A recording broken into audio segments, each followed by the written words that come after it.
Seveda lahko jesensko-zimske buče uporabljamo tudi vse poletje.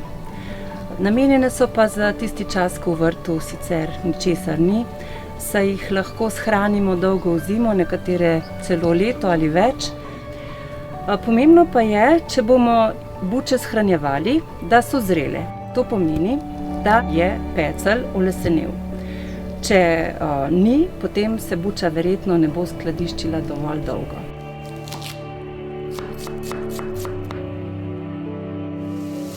Sesekljano čebulo smo stresli na ogreto olje, oljčno olje smo uporabili in to čebulo rahlo opražimo, seveda ne tako, da prav porjavi.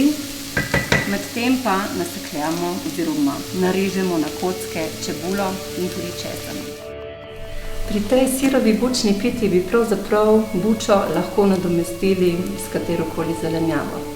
Lahko bi dodali korenje, stročji fižol, pa papriko, jajčevce, lahko poletne bučke ali pa te, ki smo jih izbrali mi, jesenske.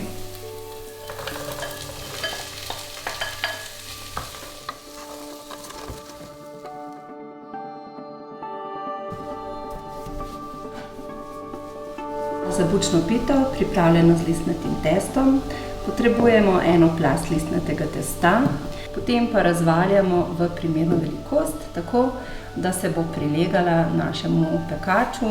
Izberemo v krogu ali pa pravokoten pekač primerne velikosti, recimo nekaj takega je najbolje. Poskusimo, če je testo dovolj razvaljano. Robove lahko odrežemo, lahko pa tudi zapognemo nazaj.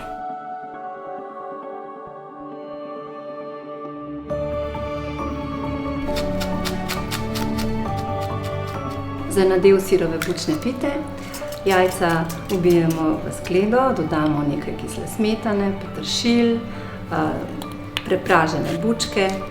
Dodali smo še nariban sir, zdaj pa bomo nadev stresli na pripravljen model.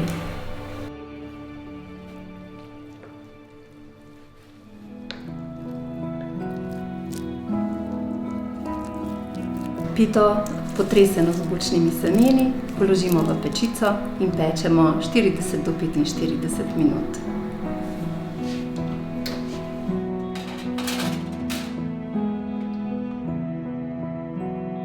Ko je sirova bučna pita pečena, počakamo še 10-15 minut, da se malce ohladi, utrdi, ker jo bomo potem veliko lažje rezali.